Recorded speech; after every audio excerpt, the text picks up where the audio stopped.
Hello friends, கலர்ஃபுல்லான இந்த rainbow cake செய்கிறதுக்காக 5 டிஃப்ரெண்ட் கலர்ஸில் க்ரீம் ரெடி பண்ணி வச்சுருக்கேன். 5 டிஃப்ரெண்ட் ஃப்ளேவர்ஸில் கேக் ஸ்பாஞ்ச் ரெடி பண்ணி வச்சுருக்கேன். கேக் போர்டில் கொஞ்சமாக க்ரீம் அப்ளை பண்ணிவிட்டு பைனாப்பிள் ஃப்ளேவரில் இருக்கிற ஒய்லட் ஸ்பாஞ்ச் கேக்கை வச்சுக்கிறேன். ஃபில்லிங்காக க்ரீம் கூட சாக்லேட் கனாஷ் சேர்த்துருக்கேன். அதுக்கு மேலே பிஸ்தா ஃப்ளேவர்டு க்ரீன் கேக்கை வச்சுக்கிறேன். தேர்ட் லேயராக orange flavoured orange colour cake வச்சுக்கிறேன். இந்த எல்லோ கலர் ஸ்பாஞ்ச் கேக்கை நான் பட்டர்ஸ்காட்ச் ஃப்ளேவரில் செஞ்சுருக்கேன். க்ரம் கோட் முடிச்சு ஃப்ரிட்ஜில் செட் ஆகிற டைம்குள்ளே குட்டியாக ஒரு hot coffee break. Crumb coat set ஆனதும் நாம் ரெயின்போ கலர்ஸில் செஞ்சு வச்சுருக்கிற க்ரீமை லேயர்ஸாக கேக் மேலே கொடுத்துக்கலாம். இந்த கேக் ஆர்டரை நான் என் சன்னோட ஃப்ரெண்டு சூர்யா பிரகாஷ்காக செஞ்சுருக்கேன். தேங்க்யூ சூர்யா.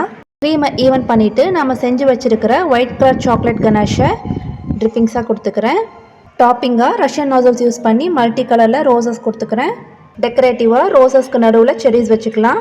ஃபைனலாக சென்டரில் கொஞ்சம் சாக்லேட்ஸ் தூவிட்டோன்னா நம்ம டேஸ்டான கலர்ஃபுல்லான 1 kg ரெயின்போ கேக் ரெடி.